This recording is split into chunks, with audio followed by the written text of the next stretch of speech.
The difference between a stoner and a not stoner, a stoner turns getting high into his personality. It's a difference between going to a party thinking like, you know, I'm gonna go have fun, I might get high, I might not. Oh well, I'm gonna be lit regardless. And the person that's like, okay, if we not smoking, I'm not going. Like you get to the party and you ready to go if they not smoking. You might even be the person that's bringing the gas. So I was like 16 when I first started smoking that gas. So I basically watched myself go from rookie smoker to stoner. I'm currently 19 years old. I feel like everybody assumes that it's like a slow process, but in reality it's not, bro. It's actually a very fast transition, bro. Like you go from just trying it out to now you see yourself doing it every single day. Chances are you probably was a stoner for a long time before you even realized. The first thing I noticed when I first started my stoner career, I feel like some of my friends from school started to look at me differently, bro. Like they was still my friends. I was still laughing and joking with them. But I feel like they kind of had like a sense of disappointment. And people will start making jokes like, oh, that nigga a fiend, that nigga Solrac a fiend, he addicted, blah, blah, blah, blah. And it always starts off with jokes, bro. It's always a joke until it's not a joke. Cause at first I'd be like, I'm not addicted, bro. I'm just doing it for fun. I would try to deny it. But it got to the point where I just accepted it. Like they'd be like, oh, you addicted, oh, you a fiend. They'd be like, yeah, you right, I am a fiend, bro. I am addicted. And yes, you do have your productive smokers, your productive stoners, you know what I'm saying? Being a stoner is going to make you lazier, bro. If you smoke habitually, you're going to get lazy. I don't care what nobody say. I can get stuff done when I'm high. I'm a productive high. Even if you get stuff done when you high, right? You can just get it done to a higher.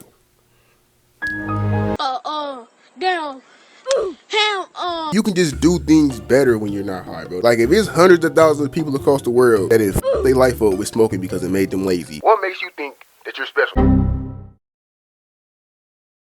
Now, if you notice the mistakes, if you notice, damn, I'm getting lazy, damn, I'm low-key not on my shit right now, and you consciously take the actions to fix that problem, then you should be cool. It's days when I literally have to force myself to do every single task, bro. I have to force myself out the bed, force myself to record these videos and edit these videos. Like, it's 100% true that if I was not a stoner, y'all would probably get a lot more videos from me, bro. I'm gonna just keep it above. I kind of went through a phase when I tried to use the gas for motivation, right? Because, you know, when you get high, it literally completely alters your mind. That you go from just regular chilling, you might be bored, you might be sad, you might be mad, and you hit that blunt a few times and you in a whole different headspace. Now you motivated, you happy. Whatever you was tripping off 10 minutes ago, you ain't tripping no more. So a lot of times I try to, like before I start smoking, I'd be like, you know what, I'm gonna get high, and I'm gonna clean my room, and I'm gonna edit my video, and I'm gonna record, and I'm gonna take a shower, I'm gonna go work out, and then I get high, and all that shit go out the window, bro. Living a stoner lifestyle makes you not want to do any, like when you wake up and hit that blunt, it literally makes you not really want to do anything, bro. Most of the time you probably will get it done just because you got to. I also kind of feel like being a teenage stoner forces you to live a double life, kind of like. I can't be stoner Solrac high all the time around my parents or my grandma, my family and shit, my teachers. So I'm at family functions all professional and shit, sober. Sometimes I probably was high. I just was hiding it very well. It's a very good chance that if one of y'all see me in public, bro, I'm probably gonna be high, bro. After you've been high for so long, waking up sober, it doesn't even feel like you living the same life, bro. Okay, say I got my cart, right? I might have carts probably for like a month. So basically I'm getting high every single day, most likely all day for a month. And then I stop smoking for a week. It's gonna feel like I just started a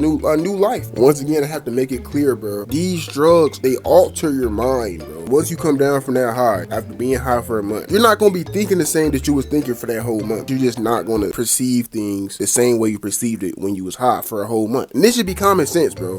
This could put you through like a mini depression. You could lose motivation for stuff. You kind of just go into like a downward spiral until you figure out how to be sober again. I can only imagine how this shit sounds to people that never smoked a day in their life. 9 times out of 10, if you're a teenager, you don't have like an abundance of money, bro. So you spend all this money on this weed and these vapes and all this stuff, and you don't even have no money to support it.